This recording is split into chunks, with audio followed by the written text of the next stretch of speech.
The hell are you supposed to be?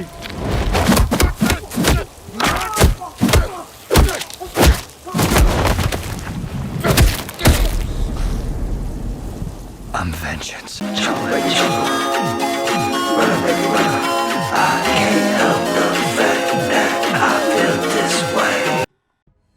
Alright, so this is going to be my review on The Batman. If you haven't seen it, go see it and come back and give this a like, subscribe, and let me know what you thought. So, jumping into my general thoughts, the movie was really good. It's a really solid neo-noir comic book film. It felt a lot like David Fincher's Seven, and that's good. It felt like if David Fincher made a Batman movie, and that's really good because I love David Fincher. That's one of my favorite directors, so you can't go wrong in that avenue. And you can tell Matt Reeves really loves Batman because this movie draws from so many different Batman comics, Batman mediums, that you really feel like it's. But first, let's break down the story, then I'll break down all the other Easter eggs and allusions to other Batman mediums. So starting off, the story is not predictable, but pretty understandable.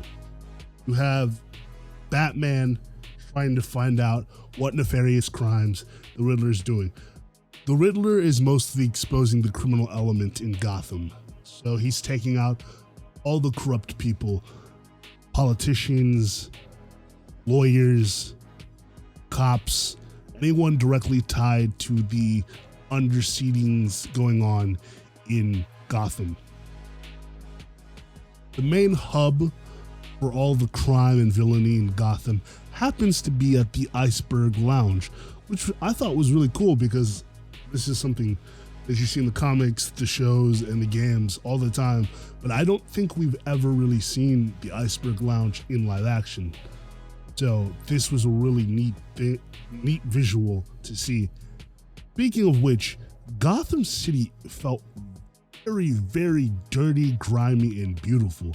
Like, it's not a place where you want to live, but the architecture finally looks different, otherworldly, but not too otherworldly like a Schumacher or a Tim Burton.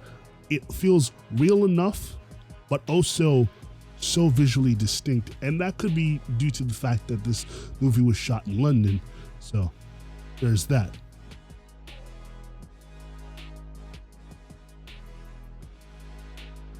I very much enjoyed the fact that Batman is not totally in his infancy, so he's aware of what he's doing, but he still makes mistakes. He's threatening. I mean, it felt like old school Batman shows, or even that scene in The Dark Knight where he first shines his light and the criminals see that light and they know that it's not a good night to come outside. Even what Bruce says in the actual movie, that it's not just a symbol, it's a warning to let all the criminals know that, no, I am coming and I will beat you like a Cherokee drum if I have to. I thought Paul Dano did a good job as the Riddler. Anyone can tell you, I would be the first person to hate on the costume, but I enjoy Paul Dano in all the things that he's been in, including the Beach Boy documentary and in several other films.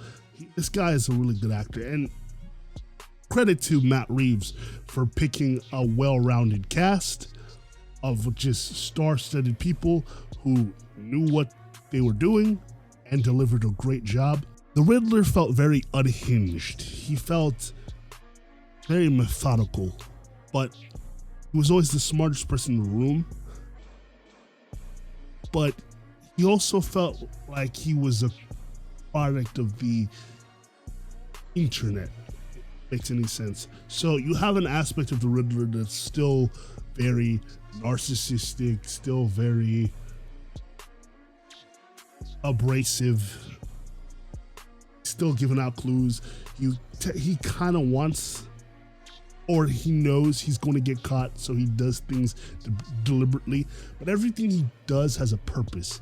It's not to be like, oh, I'm smarter than you. It's actually to expose the crime and corruption that's going on in the city, which, again, if you look at it from a certain perspective, especially the people who sympathize with the Riddler, like his fan base, who play a pivotal part in this movie, you can see, oh yeah, no, you can see why this guy's unhinged, because he was a product of the failed system. He was an orphan, and it was because of the crime and evil that happened in the city that took away his only opportunity of getting a better life. I mean, the Waynes founded the charity to rebuild Gotham, and that aspect was corrupted by the mob and by the police and the politicians into not actually helping the city, but hurt the city. I thought a lot of the murders were very interesting, and the fact that Bruce was smart enough to not only figure them out, but when it came to actually solving the crimes, even if he couldn't solve the Riddler's puzzles, he did do a good job at like putting himself in the line of fire. Especially there were scenes with the bomb and the funeral and the car chase.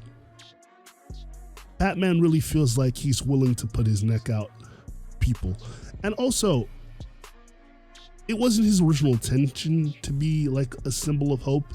It's mostly something that he learns along the way, especially regarding one of the former mayor's son, because the first murder in this movie is the murder of current mayor of Gotham City, who was going against the new candidate, who was played by a very beautiful actress, by the way.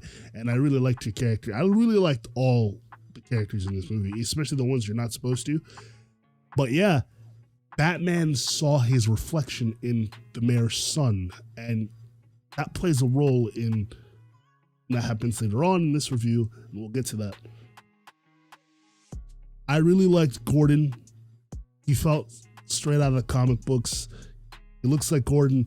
I mean, yes, he's black, but that doesn't really affect. There's nothing inherently tied to Gordon being black. I love Jeffrey Wright. He was very funny. You could tell he was his brother. I especially love when he's like, "Come on, man!"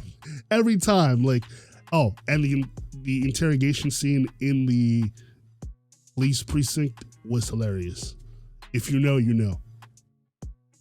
Zoe Kravitz as Selena Kyle is almost too perfect. Looks like Selena, she acts like Selena, she has the boring, like, twisted but like damaged, beautiful siren thing going on. Her backstory involving Falcone is straight out of the comic books. I know sometimes it's kind of wishy-washy whether they keep it or not, especially in new continuity, but for a while, ever since Long Halloween, yeah, like, Lena has been the illegitimate daughter of Carmine Falcone, so I like that aspect. They even show you how he gets the little signature 3 slashes on his face. John Turturro was someone I didn't expect to be this good. I mean, I knew John Turturro was a good actor, but like this caliber, because he's the guy you love to hate. You know, this guy's a dickhead, but like he's also threatening, but he's like, he comes off as very like, wow, he's like a dad, like, but like, or a cool uncle that you're like, you're a skeezy dude, but like I want to hear every word that comes out of your mouth just because you have that cool energy. I love Alfred in this movie. Alfred, I mean, there's not much to say. There hasn't been a bad Alfred, and Andy Serkis. What is there to say about Andy Serkis? If you know, you know. I mean, the guy has proven time and time again that he's a great actor. I mean, look at him in Planet of the Apes. Go look at him in Black Panther. I mean, the guy just knocks it out of the park. And him as Alfred, he reminds me a lot of Earth 1 Alfred. You can tell this is an Alfred that super intellectual, but I feel as if, given the circumstances, which hopefully they explore in sequel movies, that he is ready for a fight. He has a cane just like Earth 1 Batman. If you've read the Earth 1 Batman comics, you know that Alfred was actually the Wayne security. So, you know, there's that good connection. And for all my Bel Air fans, he's a lot like Jeffrey. So Jeffrey, Alfred, I see a lot of parallels in between those two characters. I'm glad that this movie didn't kill off any of the villains, the major villains, aside from Falcone. And honestly, there's not much you're gonna do with Falcone. And they didn't say Sal Maroni. So there's Falcone, excuse me, not Falcone, Falcone and Maroni. Maroni was the one in charge of the drug operation. They shut him down, and Gotham was surviving on this myth that, you know, they actually accomplished something. It was the biggest drug bust in all of Gotham history. But since this was all based on a lie, and they were using that to funnel money from the Wayne Foundation, the Rebuild Gotham Foundation organized by Thomas Wayne, you know, I still have a theory that Maroni might show up in the future. If I were to personally cast him, I would have Stanley Tucci. If we're gonna have, you know, John Turturro do Falcone, we can have Stanley Tucci be Maroni. I think that would be very nice. So, speaking of the backstories and how everybody's connected, I like how this movie felt very inspired by the likes and works of Batman Earth 1, Batman Year 2, pretty much all of the Telltale games. Like, it felt it, and Arkham. Oh my gosh, so much Arkham elements, down from the combat to the explosive gels, the detective mode. It's like Matt Reeves took all the coolest elements of Batman lore and combined it together to make this one unified film. Visuals are astonishing. The fact that this movie was originally shot on an ARRI, then they went back and re-enhanced it and made it shot on film, and then re-released it, made the movie look so beautiful but so soft at the same time. It was gorgeous to look at.